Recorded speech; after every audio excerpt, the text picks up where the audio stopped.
Hi, everybody, and welcome to Echo Live. My name is Anna, and I'm coming to you from the Michigan Science Center's Echo Distance Learning Program. Welcome, everybody. We have another very exciting Echo Live plan for us today. Today, we are doing another dissection day.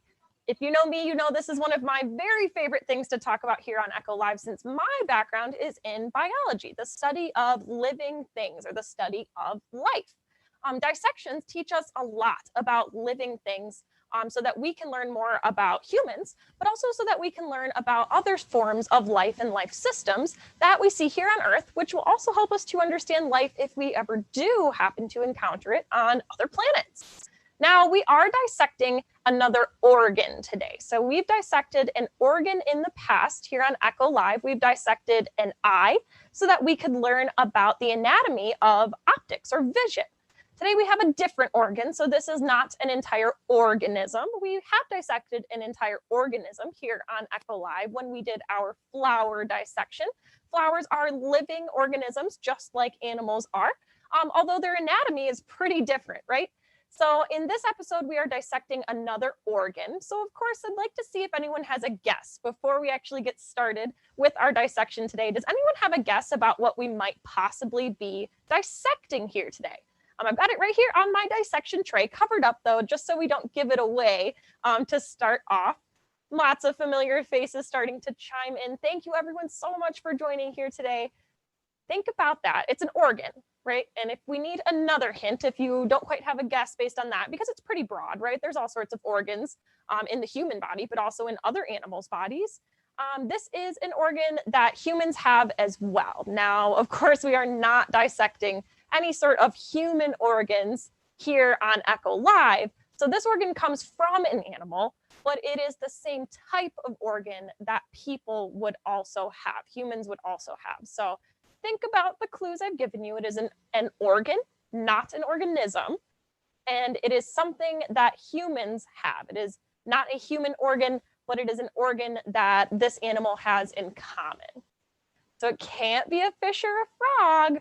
Can't be a fish or a frog, because remember, a fish or a frog would be an organism, right? So that would be an organism, an entire living creature. Frog dissections are a great way to look at anatomy because you can look at the entire organism, but this is just one organ, right? We said an example of an organ was an eye. An eye is just one organ out of many organs in the human body system. Lots of people starting to guess, lots of guesses for hearts. And you are right. Today on Echo Live, we are going to be dissecting a heart. The heart is a very vital organ in the human body. We could not live without it because it pumps our blood, right? So we're pretty familiar with what the heart does. But today we're going to take a look at the structures of the heart and how they relate to the cardiovascular system, how they relate to the function of the heart. Wow, everybody's guessing heart. It's not a lamb's heart. So Jim guessed a lamb's heart. Lambs are the juvenile form of this animal. So this is a sheep heart. It came from an adult sheep, which is a mammal.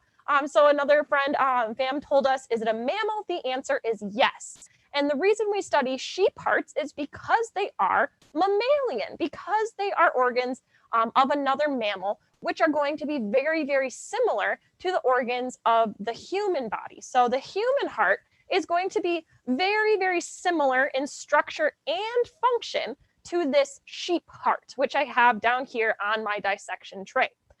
Go ahead and put on my gloves here. Now, we've talked about preservatives that we use for these organs on Echo Live before. We no longer use preservatives that are harmful, since we do send these organs, or we purchase these organs from a biological supply company. So they are meant to be teaching tools. They're meant to be educational tools. So the preservatives that we use are no longer carcinogens. We no longer use formaldehyde as a preservative to keep these hearts stable and fresh until we are ready to dissect them. But it is pretty stinky either way. And later on, I'll definitely want my hands to be clean, because you wouldn't want to get these preservatives in your eyes or anything like that, because they can be irritants. So with that, let me go ahead and I'm going to switch my camera over so that we can get a closer look at our sheep hearts. I'm going to turn off my virtual background as we normally need to do. just to make sure nothing is too distracting. And then I'm actually going to take one more step to help improve the view just a little bit here. And I'm going to turn off the extra lighting inside my studio, so you might notice me. There we go. So you notice it gets a little darker, but it actually gets a little bit easier to see our two sheep hearts. Now, these are both sheep hearts. One is a little larger. This one's a little bit larger than the other, but that probably just had to do with the body size of that sheep. So we don't know whether these hearts came from a male or a female sheep, but they both did come from adult sheep. And again, we purchased these from a biological supply company, meaning that the sheep was not just killed for the sake of us getting to take a look at these organs.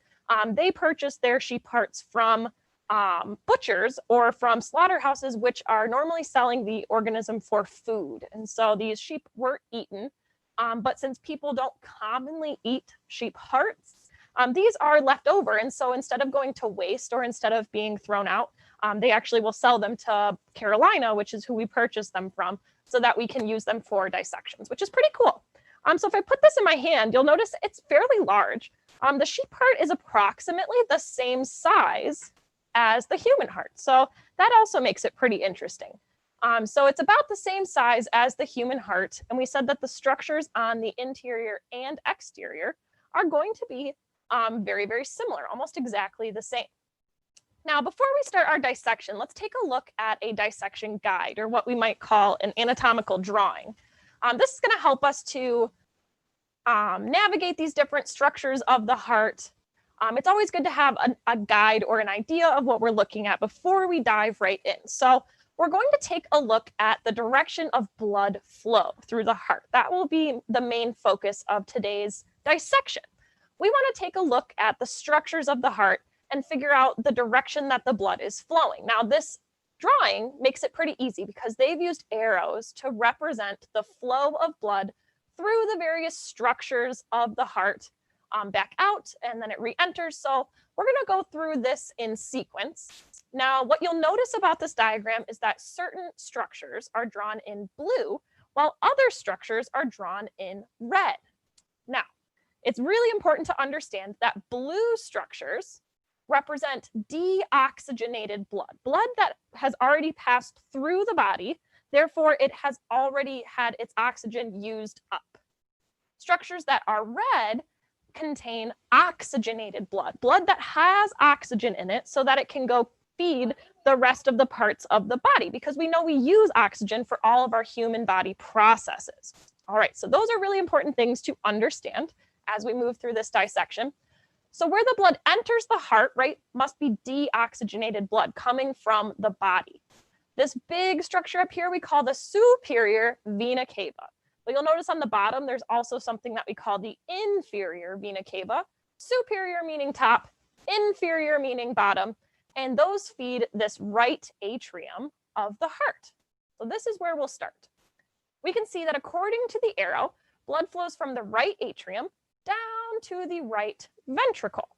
Now you might be thinking to yourself, if you're looking at these labels, right, we have the word right over here and the word left over here. But does that seem to make sense? Is this the right and is this the left? No, right?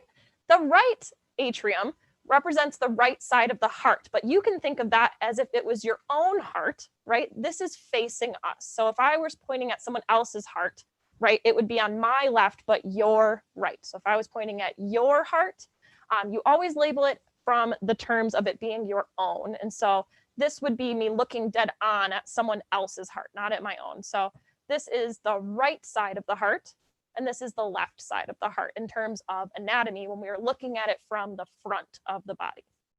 So blood flows from the right atrium to the right ventricle, and then we see that it flows through a valve and out of the heart, right? So we haven't even gotten to the left side of the body.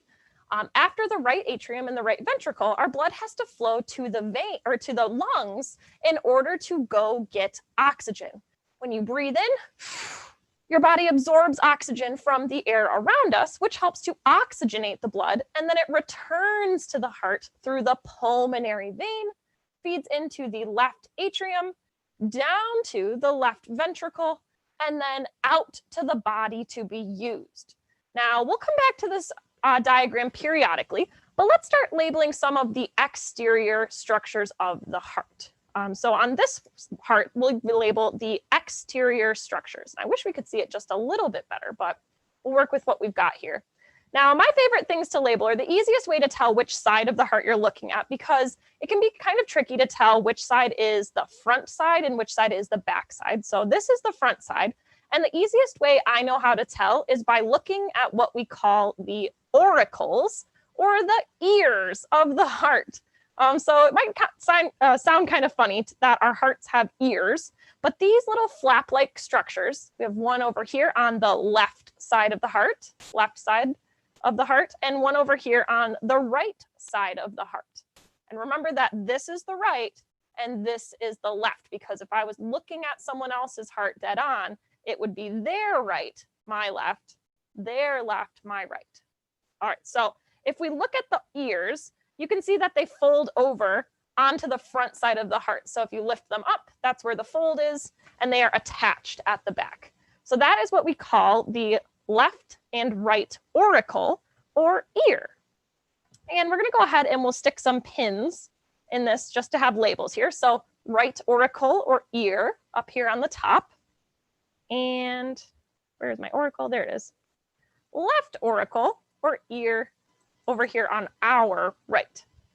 All right, so that is our auricles. And the auricles are actually the exterior structure of the left and the right atrium, those upper chambers of the heart, where the blood actually enters the heart, either from the body or from the lungs. Now, underneath each of the auricles, we also have what we call ventricles. So we've got the right ventricle, which is the larger chamber of the heart underneath the atrium or the auricle. And then we have the left ventricle underneath the left auricle or atrium. All right, so we've got our right and our left and our left. They should never cross each other.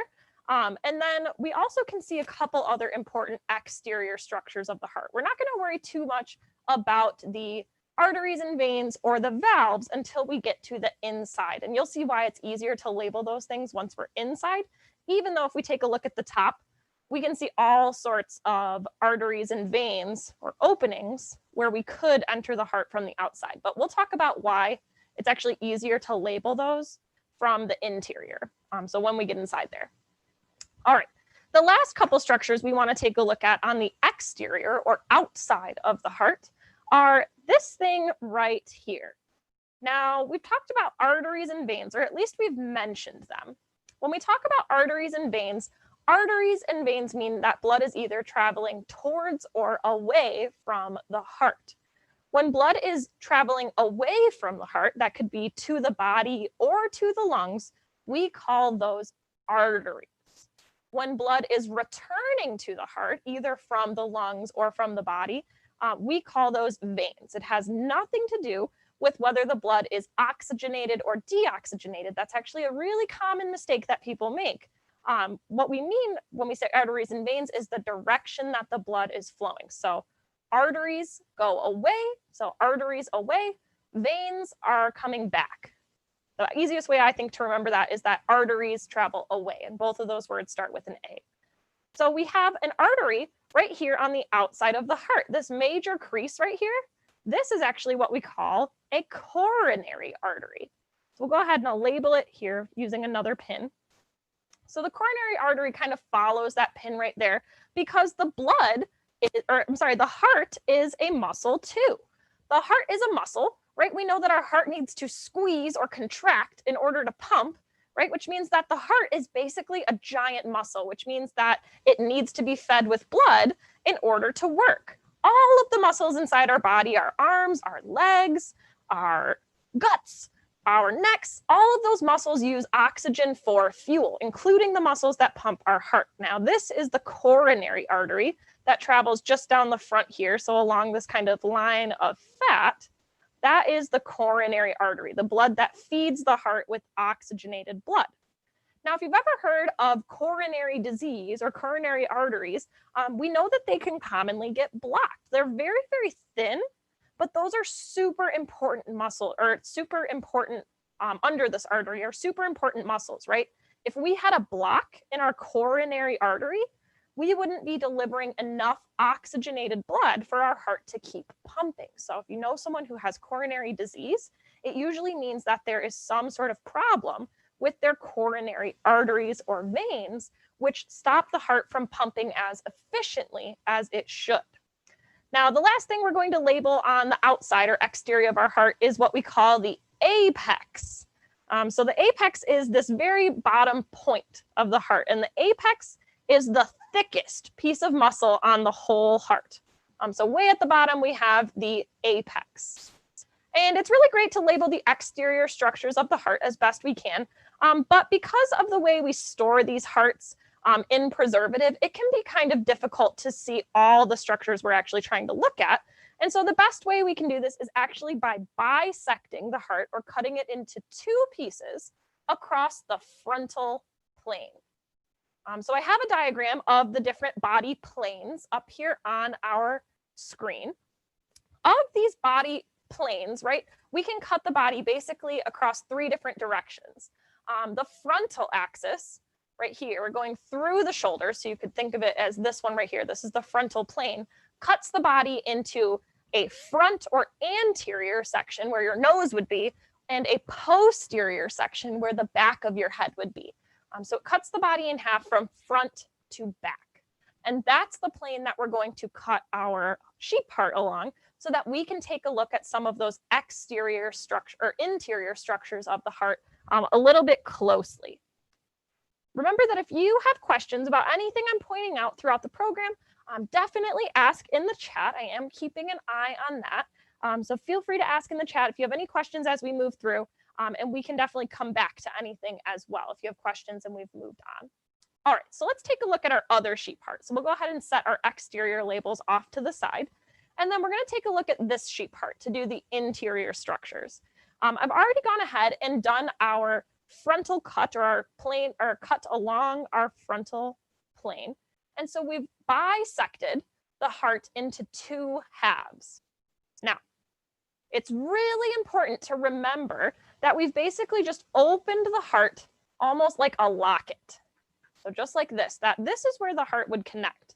So it's not that we've got two different hearts here. It's going to be really important to keep that in mind as we label things, right? Because if we were to think about how we labeled it from this,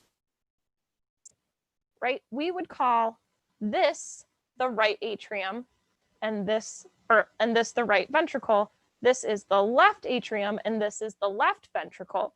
But when we look at the opposite side, right, they're switched.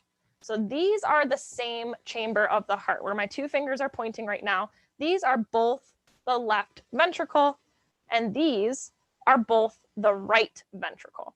So just keep that in mind as we move through. And certain sides will be better for looking at different structures. So we do really need both of them, but it's just something to keep in mind. Now, an easy way to tell, so if I were to take one away or take the other one away, let's take a look at this one, for example. The easiest way to tell which structure you're looking at, if it's the left or the right side of the heart, is by looking at the thickness of the muscle. So this is what we call myocardium, which is just the special name for heart muscle.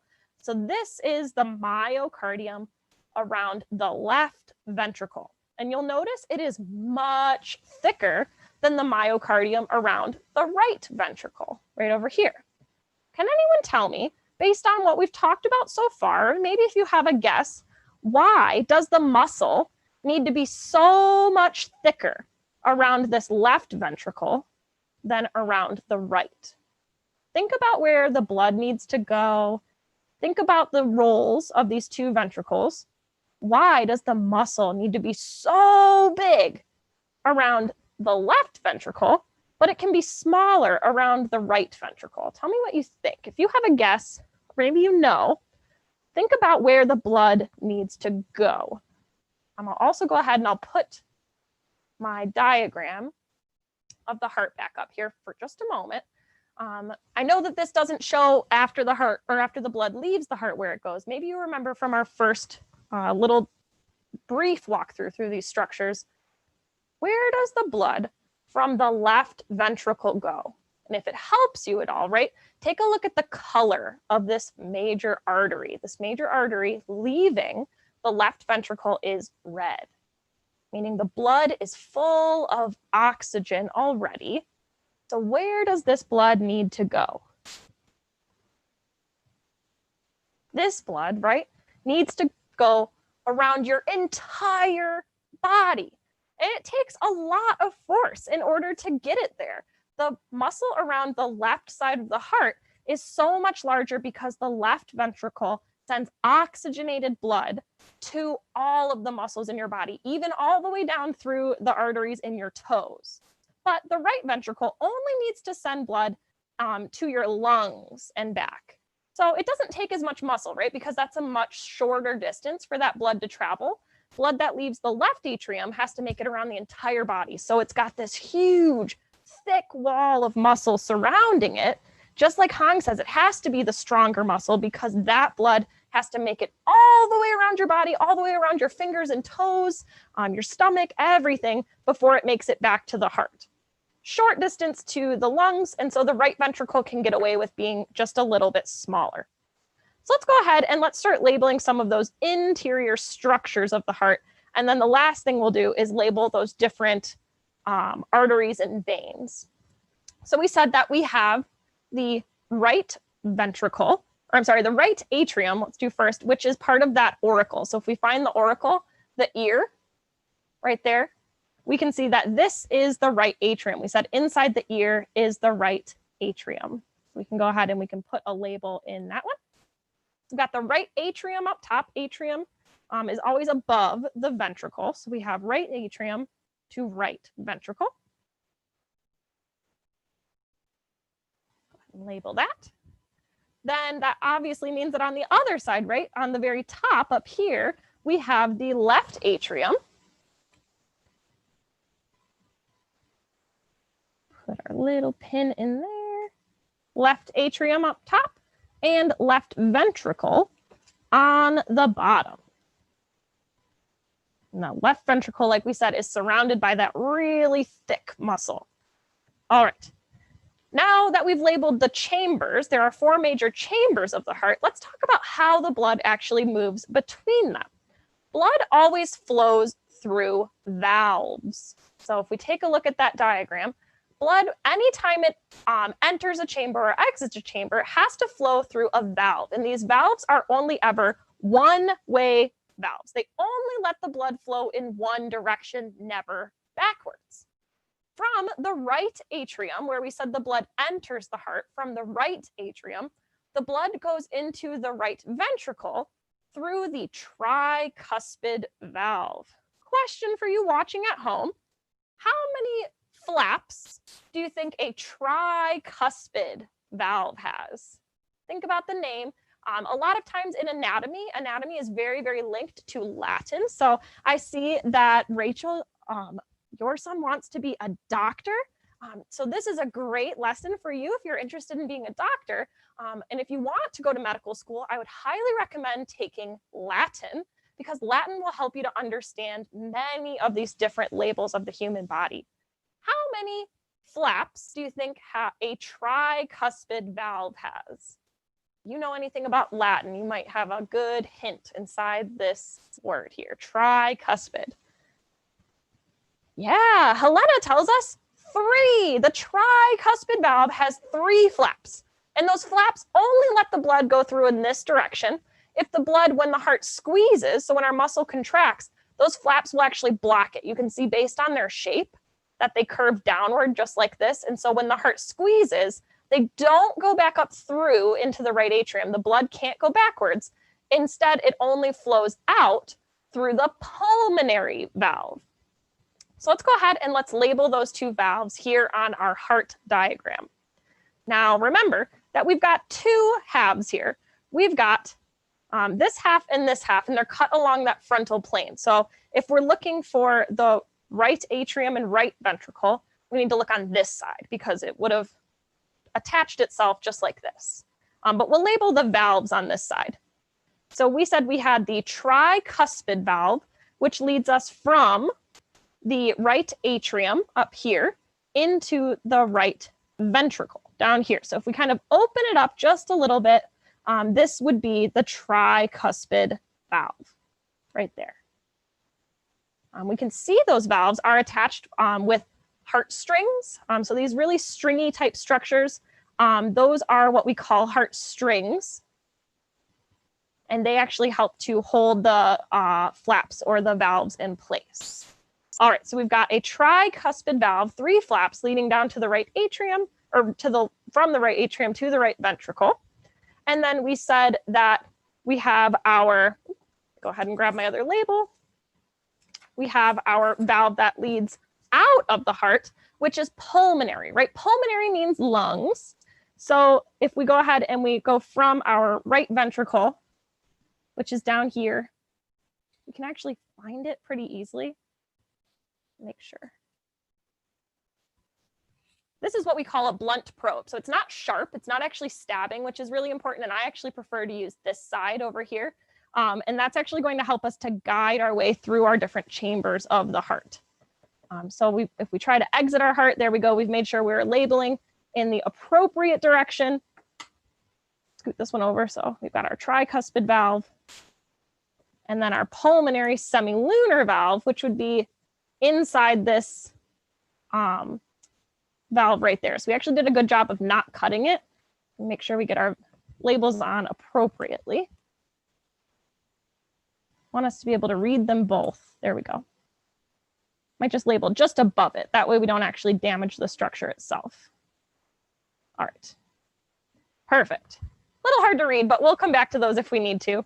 But let's talk about the left side of the heart. So we said that after the right atrium and right ventricle, the blood leaves the heart through the pulmonary vein, vein meaning away from the heart, or I'm sorry, artery meaning away from the heart, and then it returns through the pulmonary vein. So after it's picked up all that important nutrients, oxygen from the lungs, we then return to the heart through the pulmonary vein and enter the left atrium. Blood from the left atrium passes through a one-way valve, which in this diagram they've called the mitral valve, but it is also what we call the bicuspid valve.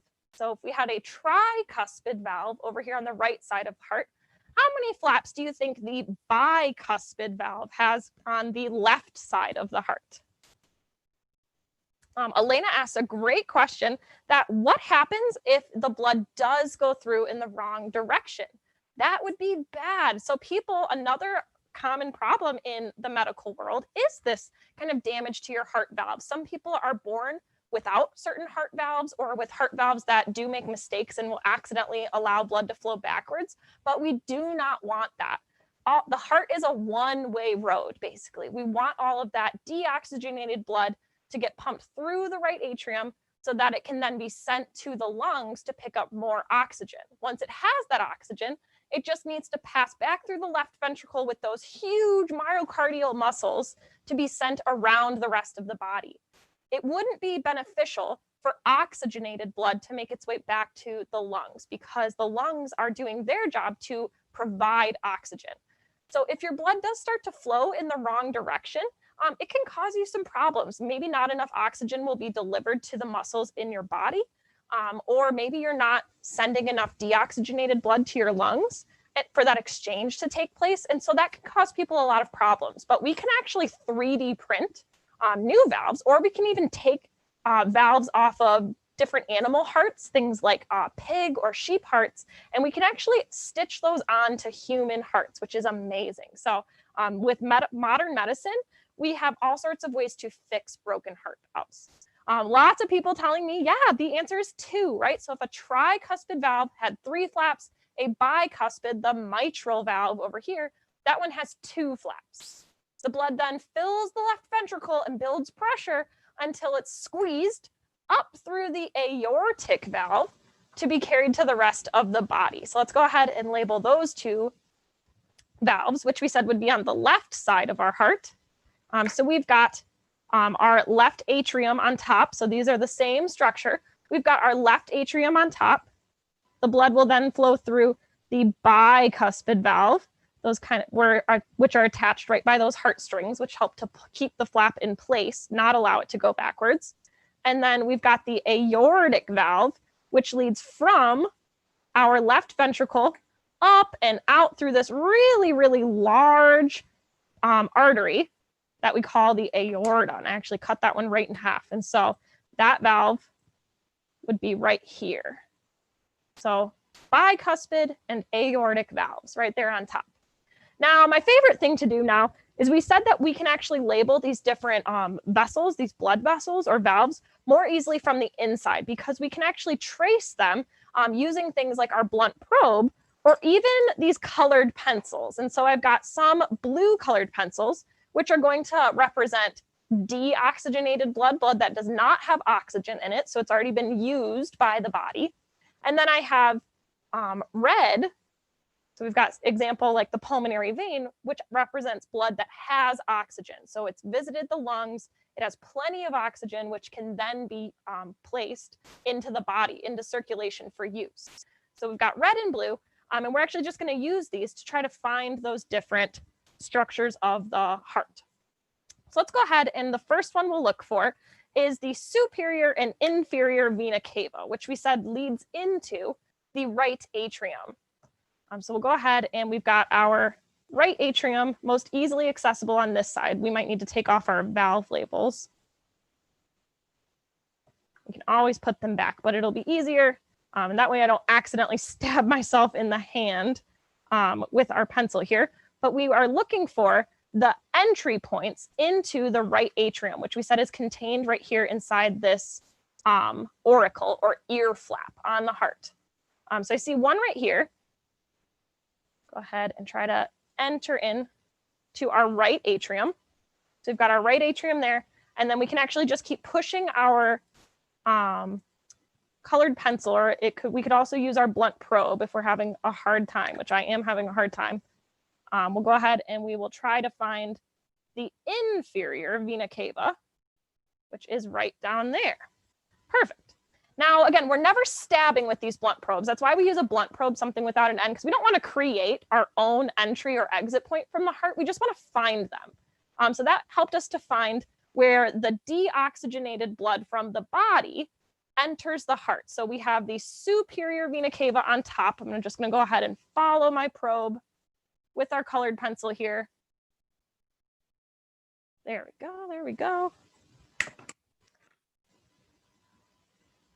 And down there on the bottom. So we have our superior vena cava, which superior, of course, means top. If you think about Lake Superior, if you're a native to Michigan like I am. And then we have our inferior vena cava on bottom. And I think my colored pencil might be a little bit too damp for me to stick this label on there. But we've got the superior and inferior vena cava where the deoxygenated blood from the body enters the right atrium up here on top.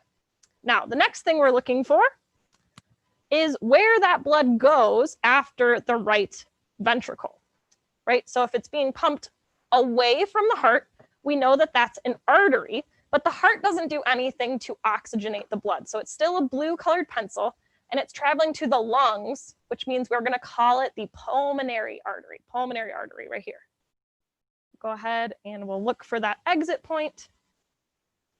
Again, being very, very gentle here, wanting to find the correct entry and exit and not damage any of our other heart structures. Feel it trying to push. We're using the pointy end of my pencil, but it might be best to use my blunt probe first to kind of find that exit point. Maybe it'd be easier if I look around on this side.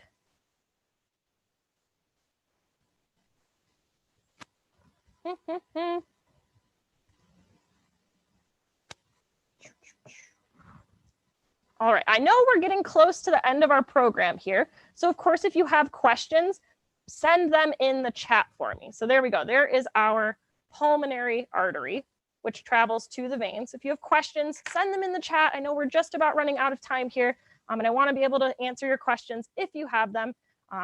Otherwise, I'll just keep plugging along here. And Helena also tells us that the lungs oxygenate the blood. So I can't really shove this one back through, but I'm just going to keep that one there because that we found is our pulmonary artery, which travels to the lungs. Now, after the lungs, right, we pick up oxygen, which is where our red colored pencils come in, and we're going to label our pulmonary vein, which is where blood from the lungs re-enters the heart. And that will bring us into the left atrium. And those often get cut off when these hearts are removed from the organism, but you can see that that's actually right here. So that would be our pulmonary vein, and then our pulmonary artery, which pumps, or I'm sorry, not our pulmonary artery, our aorta, which pumps that oxygenated blood to the rest of the body, is this major structure, which we already found. It is the largest artery on the body, which makes sense, right? Because we said that this is the artery that leaves the heart from that left ventricle. If I put it this way, it would make more sense. And that actually takes the blood all the way around the body. So the colored pencils are not the greatest way to do this, but it is easier to trace this direction of blood flow from the inside of the heart rather than trying to guess from the outside. So if you could try to imagine trying to label these different valves when we're not exactly sure where they go, it's much easier to do that from the inside of the heart. So we'll go ahead and I'll take them out of this side so we can still take a look at least one side of our heart without the labels on it. This one still has most of our major labels. This is our left ventricle down here. My label just kind of fell right off. But we know that one's the left ventricle because it has that huge line of muscle around it. So let me go ahead and let me know if you have questions. I don't see anything coming in the chat. You guys asked some great questions throughout the program here. I'm super proud that you guys are loving these videos. Thank you so much for joining in. Steve asked, is this disgusting to me? The answer is no, right? So I went to school to study biology. So I find this stuff really, really interesting. If you are not a fan of dissections, that is okay. There are some great resources online, like virtual heart dissections. So like this website here from the Science Learning Hub. This is a website where you can do a virtual dissection of the heart if you're not as interested in doing this for real in person, because some people aren't super comfortable with dissections, and that's okay. Also, maybe it can be a little difficult to get specimens like this. Sheep hearts really aren't very difficult to come by. We said that people do eat sheep, or people eat cows as well. And so you could actually go to your local butcher or meat market, and you can actually purchase a heart that you could dissect on your own at home. So if you are interested in trying this at home, it is possible. You can do it. Obviously, you need to do so safely, since it would take you a really, really sharp tool in order to bisect the heart along that frontal plane. Thank you, everyone, so much for tuning in. We will be back tomorrow with even more Echo Live. If you are looking in the meantime for some at-home science experiments that you can try, visit the Michigan Science Center's website. Otherwise, we will see you back here tomorrow for an episode on crystals, which I know is something you've suggested. If you have other suggestions for things you'd like us to talk about or try here on Echo Live, tell us that in the chat as well. I hope you guys all have a great rest of your day, and we will see you back here tomorrow for more Echo Live.